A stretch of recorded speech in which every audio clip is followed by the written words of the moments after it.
مولاي صل وسلم دائما أبدا على حبيبك خير الخلق. السلام عليكم ورحمة الله وبركاته. هردفتاتا في خبجمتوتا في جالتمتوتا ilmaan Oromoo warri Sheef Hamdiyaa hordoftan hundi keessanuu akkam jirtan, nagaa qabdanii, fayyaa qabdanii, akka isin fayyaa qabdan abdiin qaba. Inshaallah nagayni rabbii bakka jirtanitti isiniif haa ta'u jecha.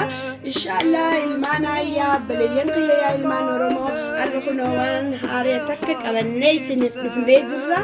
Inshaallah innis maal yoo jettanii kunoo arrantanaa hani jabaduuf deemna. Inshaallah kunoo akkuma laaltanii argitanitti kuni fooni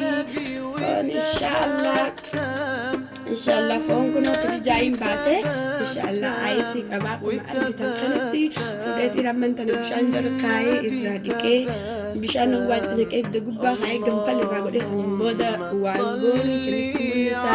Inshaallah nafaan turaan daawwadhaa isiniin jecha ammallee kunoo akkuma argitanitti kuni hawaajaalee adda addaatti isiniif inni maal akka ta'e inshaallah akkuma laaltanii argitan kanatti kunoo kuni hawaaja adda addaa hawaaja waa hedduu of keessaa qabu miksiidha. Isaa kuni immoo akkuma argitanitti hirdiidha. kunillee hawaaja hedduu aynaa hedduu of keessaa qaba. Kunis akkuma argitanitti filfilii kunillee hawaaja aynaa hedduu of keessaa qabu. Hundinuu waan adda addaati. Kuni ammoo barbareedha. Kuni flavor chicken isa jedhamu kana mataa lukkuu jedhaniini kunoo isa kana akkuma argitanii. Kuni ammoo akkuma argitanitti kororiimaadha. kunillee hawaaja of keessaa hedduu qabu isiniineetiin jira. Kun hirdiidha. Kuni ammoo soogidda akkuma laaltanii argitanitti kunilleen ooyilaa inshaallah asumaan faana turaa isiniin jenna waan goonu isinitti mul'ista. Hordofaa isin. وجميل سيدنا النبي وجميل محمد كل هردفتوتا خيا الرخية النجرة إبداغ نوتشدن إن شاء الله أمتك هاجم فالوجه ونفعني تراي سنين جنة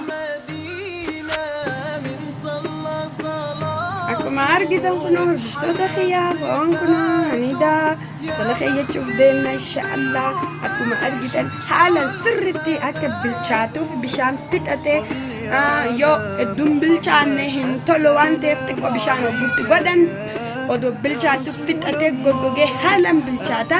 Kanaaf bishaan illee xiqqoo itti hidhee jira. Kunoo hawaaja cufa itti naqeetiin jira akkuma argitanii. Inshaallah amma jala keeyyannaa ofiina jala inshaallah hogguu bilchaate walitti deebinaa nu faana turaa isiniin jenna hordoftoota kiyyaa jabaadha. Amma kunoo jala keeyyachuuf deemna hordoftoota kiyyaa inshaallah nu faana turaa isiniin jenna inshaallah. Akkuma argitan jala keeyyannee hordoftoota keenya inshaallah hogguu bilchaate walitti deebinaa nu faana turaa isiniin jenna.